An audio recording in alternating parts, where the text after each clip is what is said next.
All right.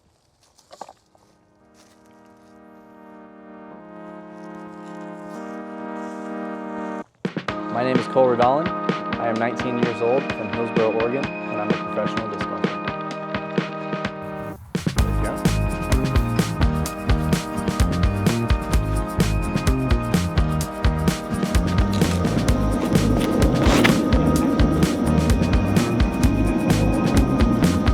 Yeah, that was a mid for you. Here, I'm gonna throw a mid. You can see the top of it, but it looks like clouds. Yeah, I can see it, yeah. That's sick. It's so epic. We lived in town in Hillsboro for a while, and then in 2008, we moved down here.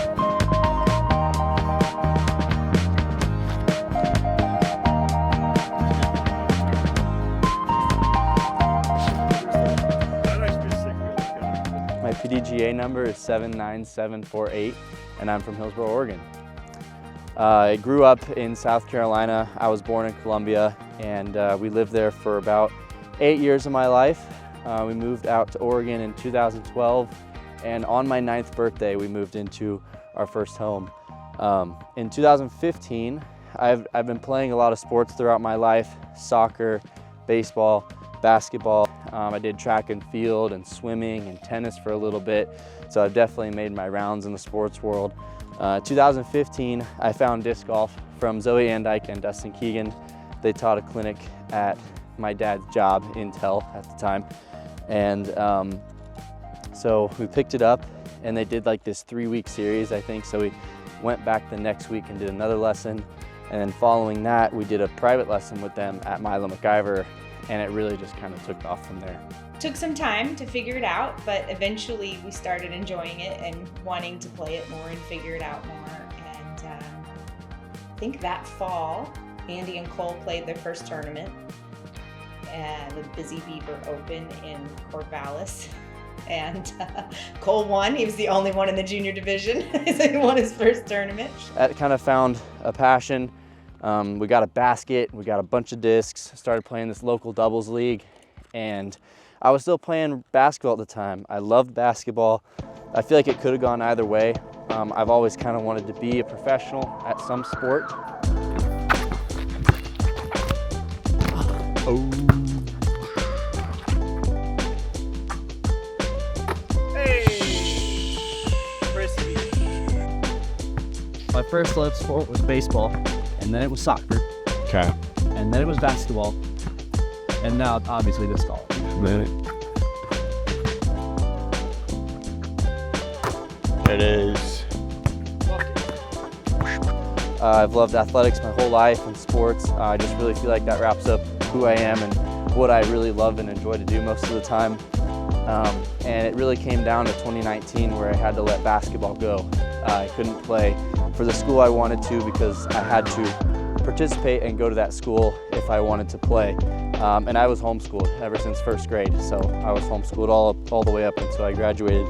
So after that, I said, well, no more basketball, but we can go a lot more full-time into disc golf.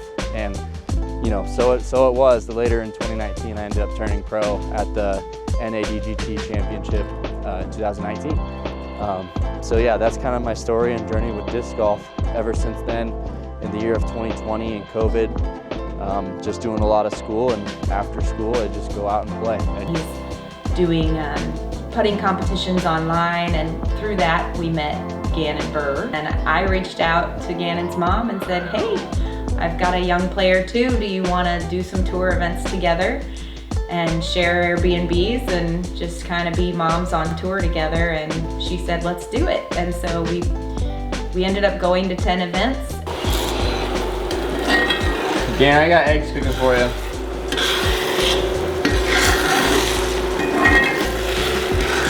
I totally did not just burn that butter completely.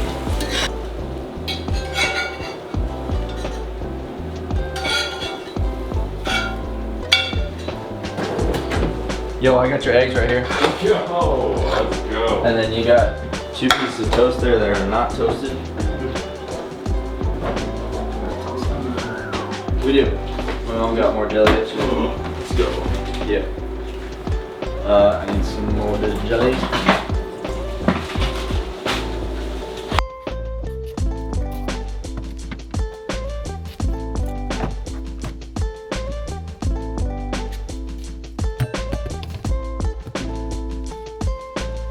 felt like every weekend during the summer I was out playing another tournament. And I just think that's a huge testament to where I'm at, is just the commitment to continuously practicing and playing tournaments no matter what my skill level was. Very grateful and happy for parents that supported me in that way. There's a little 9-holer at Stub. I played that. Stub. Cole helped build it. Cole and I helped build that course, and it's an ace run. There's just all kinds of fun little things going on. But I mean, we can also come back and make it. It's just I don't know how long the skin's gonna take. It's at 5 o'clock. if you're starting skins at 5, you're not gonna want to come home and eat. You're gonna have the foods. Today we got the OTB skins match out at Hornings, which Hornings is the course I pretty much grew up at, which is really cool to have a professional skins match on. And hopefully I can walk away with some money by the end of the day. But the goal is, I mean, we gotta warm up for a pro tour next week in Portland Open, no more off weeks.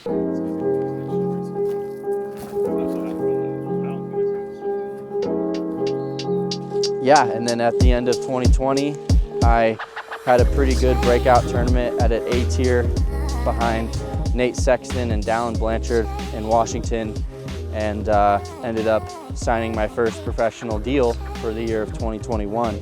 And then, yeah, after that year, signed another professional deal at the end of 2021, played all year of 2022, and here we are for my first really big professional disc golf season, full-time on the road in an RV with DGA as my primary sponsor. We decided instead of going to college, we would invest in a year of tour.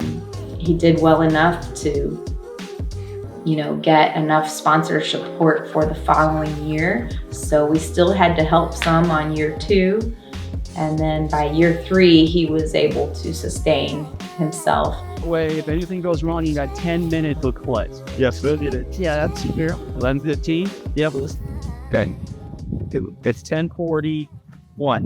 All right. We had a home in town of Hillsboro, Oregon, and we moved out to this property as 11 acres in 2018. Home has been great. We've built a disc golf course out on the property, and slowly over time I've been chipping away, fighting through the woods, through brush and stuff. But yeah, now I have this kind of professional level disc golf course at my house, which is really cool. Hole 1 of our easy course, like hole 17 of the hard course, and then hole 2 of the hard course that we just played. But these T signs are for the Mount Hood course that my mom made. They look really cool. Like here to that middle spot going up was like the only trail we had to remove. Okay. Everything around that basket going up that hill, like we made all. This is the T pads that I made. Okay. And it actually goes, it's just basically the hole in reverse.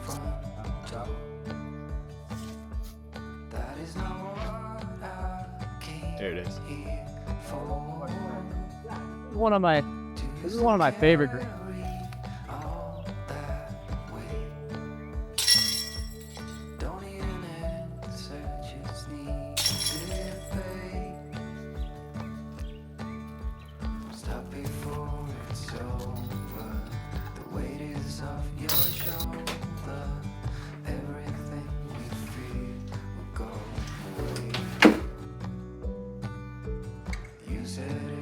You know, a lot of these other sports and these guys that are making, you know, millions upon millions of dollars a year where they can just fly everywhere they want to go, you know, it's not really the full reality with disc golf yet. And hopefully it's a yet, you know, hopefully this sport keeps growing to where that is a possibility. However, you know, right now, as soon as you decide to play disc golf for a living, you have to figure out a sustainable way of tour, of life on the road. So with that, I remember this last year, on 2022, I decided to purchase the RV mid-year through the season. You know, I feel like it's really important to have a consistent home on the road, and the RV is honestly some kind of the best way to do that if you're not flying in and out of home. I remember taking an 11-hour drive down to Santa Cruz. This is my first drive on the road this year. I left at like 3 or 4 a.m. I got settled at the campground, and it was really wet and rainy and sloppy on the ground, sandy at this campground, and I leveled it. And I got in the RV, I put the slide out, I got in my bed, and I almost started crying. I was like, I just want to go home. Like, this is so exhausting, and it's so much you have to learn. So much you have to just accept.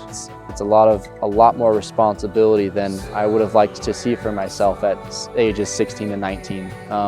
But I felt like it kind of forced me to grow up a little earlier, and I'm thankful for it. But there's definitely a part of me that, you know, wishes I could have been home for a little bit longer.